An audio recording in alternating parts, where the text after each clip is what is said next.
Ketika orang tua pergi berlibur, anak-anak diberikan tanggung jawab di rumah. Tapi apakah mereka senang? Caroline tidak senang. Untungnya ada Katie, adik pertamanya. Lalu ada Molly, adik bungsunya. Dia selalu mengerjakan apa yang tidak mau dikerjakan kakak-kakaknya karena dia anak bungsu. Molly sudah terbiasa. Itulah rasanya menjadi anak bungsu. Tidak ada yang pernah menganggapmu serius. Dan kedua kakaknya Molly selalu mengejeknya. Molly punya sesuatu yang mereka tidak punya. Dia anak bungsu tapi lebih cerdas. Dia tidak punya waktu berhadapan dengan masalah kakak-kakaknya.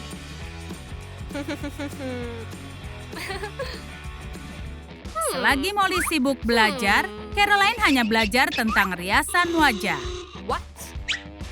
Dia tahu semua merek-merek terkenal. Dia memang kakak yang paling trendy. Katie selalu meniru Caroline dan Molly harus puas dengan apa yang ditinggalkan kedua kakaknya. Seringkali dia tidak mendapatkan apapun sama sekali. Dia harus melindungi apa yang didapatkannya karena dia hampir tidak punya apa-apa. Hal itu bisa merusak suasana hatinya dan juga rencananya. Karena saat ini orang tua mereka sedang berlibur, Molly harus menjadi pelayan kedua kakaknya. Dia harus melakukan apapun yang mereka suruh. Sekeras apapun dia berusaha, pasti ada saja yang salah. Dia hanya berharap ada keajaiban yang terkadang memang terjadi. Itu terjadi meskipun Molly dalam situasi yang gawat. Molly juga suka bersenang-senang.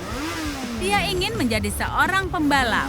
Dia selalu membayangkan mengebut di arena balapan dan selalu bisa menjadi juara. Tapi kedua kakaknya tidak mendukung. Mereka bilang balapan itu berbahaya. Jadi setiap mencobanya di rumah, dia selalu didenda oleh petugas polisi Caroline yang kejam. Kedua kakak Molly tidak pernah melakukan apapun di rumah. Bahkan saat Molly butuh bantuan, mereka tidak bergeming sama sekali. Dia hanya bisa mengandalkan dirinya. Untungnya dia cerdas, tapi rencananya tidak selalu berhasil. Tapi dia tidak menyerah. Tidak peduli perlakuan kedua kakaknya, dia tetap menjadi semakin kuat dan cerdas. Tapi dia salah perhitungan dan gravitasi mengalahkannya. Kedua kakaknya ketakutan dan berusaha membantunya. Tapi Molly tidak butuh bantuan. Katie ingin membantu adiknya mengambil apa yang diinginkannya.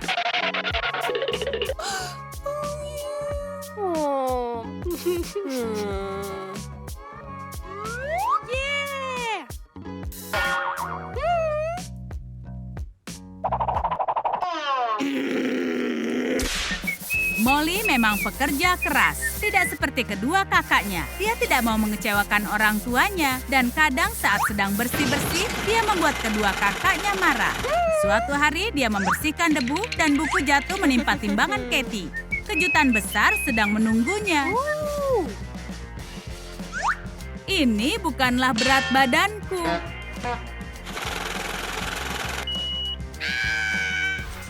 Molly tidak hanya menyukai balapan, dia juga suka membuat perhiasan dari manik.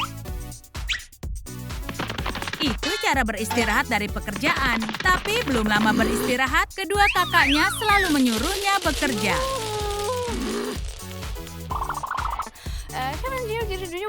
Sangat sulit tetap bersikap positif saat seluruh dunia menentangmu.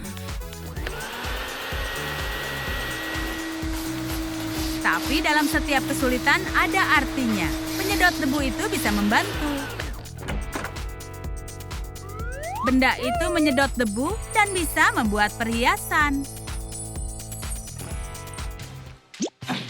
Molly ingin cepat dewasa, tapi sebaiknya jangan. Ini untuk para orang dewasa.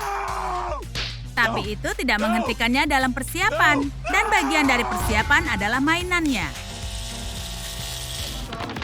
Selagi Molly sibuk bersih-bersih, kedua kakaknya sibuk berpesta. Inti dari pesta itu adalah menggoda Nick. Dia pria tampan dan pemalu di sekolah mereka.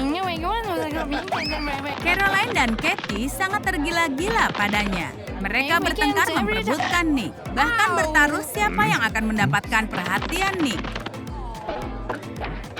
Tapi Nick adalah pria yang cuek dan ini tidak akan mudah untuk mereka.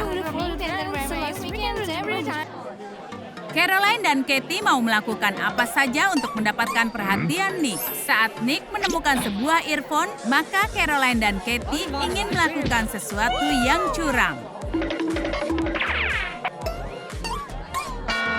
Tapi sepatu kaca ataupun earphone itu tidak cocok dengan earphone mereka.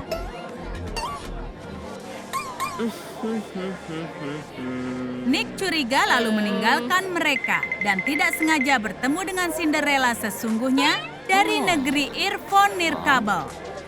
Dia adalah Molly. Hal yang beruntung menghampiri Molly. Dia bahkan berdansa dengan pangeran.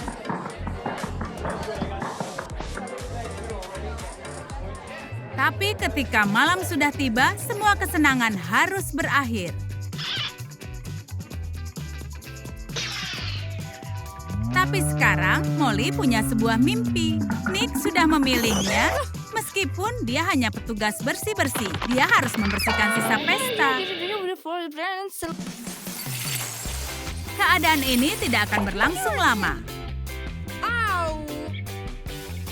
Untung baginya, dia dapat kunjungan dari, bukan kunjungan ibu peri, melainkan para makhluk dengan kekuatan untuk mengubah hidupnya. Ibu dan ayah pulang lebih cepat dari liburan mereka. Dan mereka tahu apa yang sedang terjadi. Sekarang kedua kakaknya harus bersih-bersih dan Molly menjadi tuan putri. Selagi kedua kakaknya bekerja keras, dia bisa istirahat dan bersantai. Dan juga ada beberapa duyung yang tidak beruntung sama sekali, seperti Molly. Tapi kita akan mempelajari ketiganya. Karena terjadi begitu saja bahwa gara-gara kesalahan mereka, hidangan Raja Duyung hancur akibat bola golf. Mereka bisa saja kabur, tapi Raja kehilangan giginya. Ini sangat buruk. Dia berteriak keras sampai terdengar ke palung Mariana. Dan yang pertama disalahkan adalah pemiliknya, Joey. Tapi dia menyalahkan manajernya, Mia. Dan Mia menyalahkan pramusaji, Molly. Begitulah kisah ini dimulai. Tapi sebelum dilanjutkan, pastikan menyukai dan berlangganan. Dan klik belnya. Untungnya bagi para duyung, Neptunus tidak menutup restoran. Dia memberi waktu memperbaiki dan lain kali dia datang maka harus sempurna. Tidak boleh ada bola golf. Ini adalah kerja, kau tahu? Kita perlu resep burger yang baru. Kita harus bisa membuat Neptunus terkesan. Tapi di mana mendapatkan resep barunya? Mia pikir Molly bisa membantu. Sejujurnya, dia tidak mau bekerja. Mengalihkan pekerjaan ke orang lain adalah hal yang sering dilakukan Joey dan Mia. Mereka benar-benar sibuk. Joey sedang sibuk bersantai dan manajer sibuk membuat kopi. Tapi dia tidak mau melakukannya. Kenapa repot-repot jika nelayan punya alat untuk membuat kopi?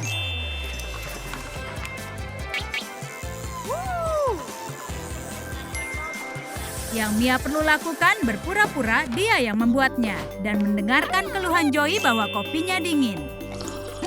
Dia sudah terbiasa bekerja untuk Joey. Joey tidak pernah senang. Tidak ada yang cukup baik baginya. Tapi Molly cukup senang dengan hidupnya. Sudah jelas dia tidak super kaya, tapi dia punya sahabat.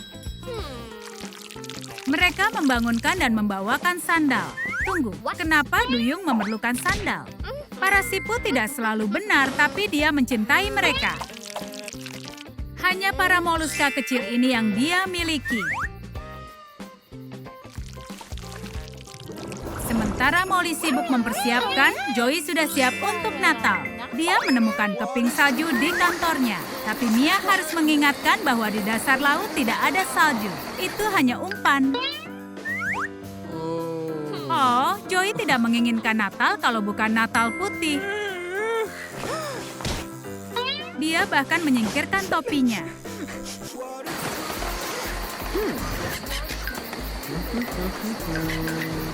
Joey adalah jutawan yang eksentrik. Hanya dia duyung yang punya akuarium. Di sanalah dia menyimpan penyelam mungil ini bernama Andy. Tapi dia banyak tidur belakangan ini. Joey tidak tahu apa yang salah. Dia terus berusaha menghiburnya. Tapi itu hanya membuatnya marah. Mungkin dia sedang ganti kulit dan saat dia punya baju selam baru, dia tidak akan kesal. Joey akan meninggalkannya. Mia juga punya peliharaan unik, anjing hiu Pasifik yang sangat langka. Tidak banyak duyung yang mau memeliharanya karena anjing hiu suka membawa pulang souvenir. Dan itu tidak bagus untuk reputasi duyung. Untungnya dia hanya bawa hiasan Halloween. Joey hebat dalam menemukan cara menjadi lebih kaya. Ya, memang tidak semua idenya bagus. Sebenarnya, idenya buruk. Seperti saat dia punya ide untuk memperluas hari kerja dengan mengambil konsep hari kerja secara harfiah. Jadi, setiap jam dalam sehari adalah untuk bekerja.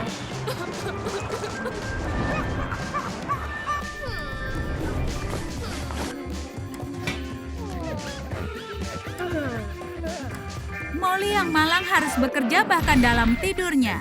Untung para siputnya di sini. Nah, Joey sudah kerjakan semuanya kecuali mencari resep burger. Dia lebih suka selesaikan teka-teki silang, tapi tidak bisa fokus karena pulpennya tidak berfungsi. Jika Mia tidak membantu, dia tidak akan selesai. Mia membawakan tinta cumi. Jawaban dari pertanyaan terakhir adalah tentang acara TV manusia yang sangat populer. Mia meminjam tinta dari cumi-cumi yang sedang bermain game. Oh, itu pasti Squid Game.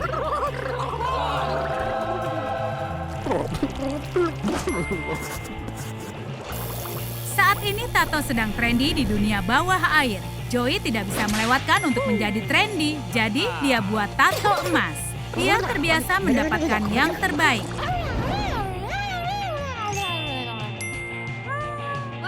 Tapi Mia sudah punya tato sebelumnya saat dia masih kuliah. Dulu dia sembunyikan, tapi karena sekarang tato trendy, dia pamerkan. Semua orang ingin punya tato, termasuk Molly. Tapi dia tidak mampu untuk membayarnya. Jadi dia harus buat sendiri. Tapi dengan apa?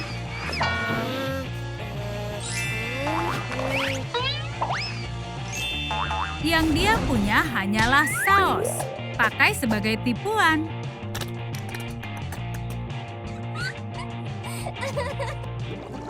Semua makhluk laut menantikan gajian. Setiap Joey membayar dirinya, dengan enggan dia harus membayar gaji Mia.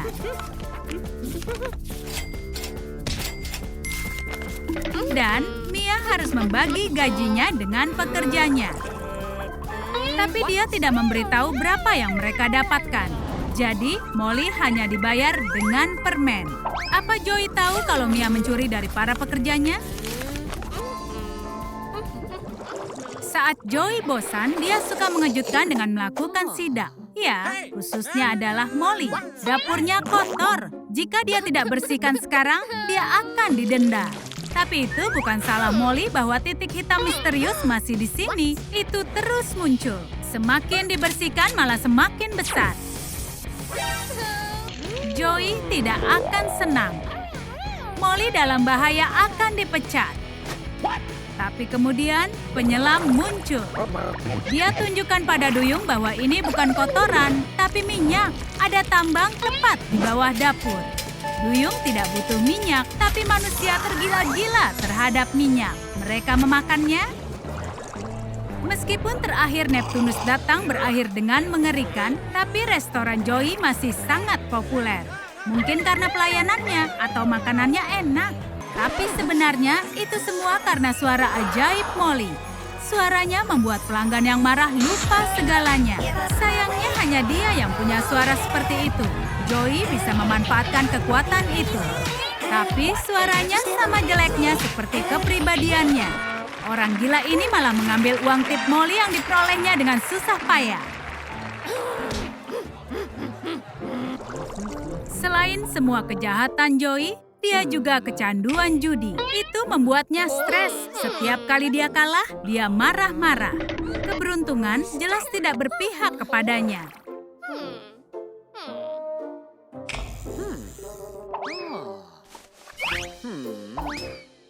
Tapi tidak dengan Molly. Dia bermain untuk pertama kali dan dia mendapatkan hadiah utama. Dan hadiahnya malah mendapat potongan. Sesekali Joey bermurah hati. Seminggu kemudian Neptunus kembali. Tidak seperti Joey, dia ingat dengan janjinya. Dia mau pesan burger dan jangan sampai dia merasa kecewa. Karena ini akan menentukan nasib seluruh restoran. Tapi sayangnya ada yang tidak beres. Neptunus benar-benar murka. Dia mengubah Mia dan Joey menjadi siput. Agar restoran tetap buka, dia pekerjakan pelayan sebagai pemilik dan manajer. Keserakahan Mia dan Joey berakibat pada mereka untuk jangka panjang. Ini bukan pertama kalinya para duyung jahat merasakan obat mereka sendiri. Yang layak mereka dapatkan. Kehidupan Molly banyak berubah.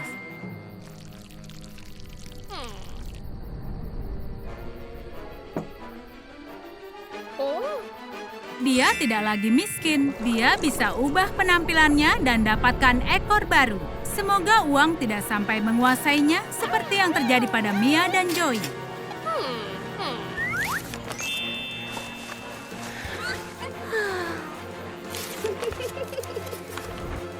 Kalian suka cerita baru kami? Jadi, sukai video ini, berlangganan, dan komentar. Sampai jumpa lagi di Trum Trum Trik.